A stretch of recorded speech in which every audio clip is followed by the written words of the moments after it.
বুলি ক'লেও কংগ্ৰেছ ভুল নহ'ব। আৰু ৰাইজৰ দলৰ যিটো এটা স্থিতি তেওঁলোকে দেখাব বিচাৰিছিলে যে তেওঁলোকে খুব সবল স্থিতি আছে, ৰাইজৰ দল ইয়াত বিধ্বস্ত হৈ গ'ল, কংগ্ৰেছো বিধ্বস্ত, ৰাইজৰ দলো বিধ্বস্ত, অন্য দলো ইয়াত বিধ্বস্ত হৈ গ'ল।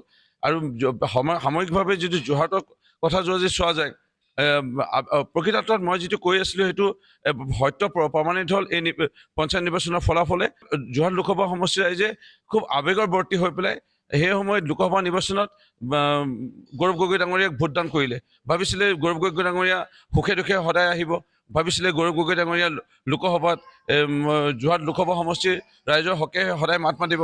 কিন্তু যেতিয়া দেখা গৈছে তেওঁ লোকসভাত যোৰহাট লোকসভা সমষ্টিৰ ৰাইজৰ কাৰণে মাত মতাটো দূৰৰ কথা, এই ৰাইজৰ খবৰ ল'বলৈ সময় নাই।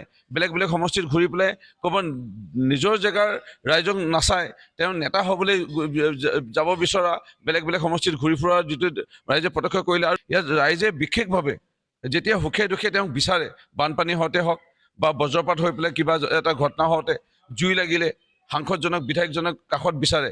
ইয়াত বানপানী ক'ৰবাত কেতিয়াবা ৰাজপথত দুৰ্ঘটনা পতি থৈ পেলাই কোনোবা এটা পৰিয়ালৰ আপোনজনে এজন হেৰুৱাব লগা হয়, সেই সময়ত সকাম পাতিবলৈ টকা নাথাকে, সেই সময়ত সাংসদ বিধায়কজন আহি পেলাই খবৰ লোৱাটো বিচাৰে। সামাজিক অনুষ্ঠান পাতে, ৰাস পাতে, ভাওনা পাতে, বিহু পাতে, প্ৰত্যেকতে যোৰহাটবাসী ৰাইজ ইমানেই মৰমীয়াল, সদায় মুখ্য অতিথিৰূপে গোহাৰি পত্ৰত লোকসভা সাংসদগৰাকীৰ নাম মুখ্য অতিথি 1 নম্বৰ স্থানত সদায় ৰাখে।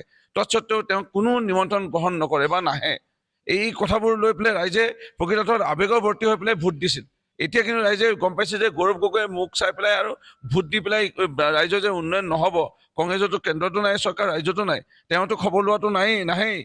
তেনেস্থলত একেনে কংগ্ৰেছক ৰাইজে এৰিলে আৰু ৰাইজৰ দল বা অন্য দলসমূহক এৰি ভাৰতীয় জনতা পাৰ্টীৰ পক্ষত আজি ৰাইজে ভোটদান কৰিছে। মই ৰাইজক মৰিয়নি সমষ্টিৰ ৰাইজৰ লগতে যোৰহাট লোকসভাসমূহ ৰাইজক অশেষ আমাৰ যোৰহাট জিলাৰ ৰাইজকো কৃতজ্ঞতা জ্ঞাপন কৰিছোঁ।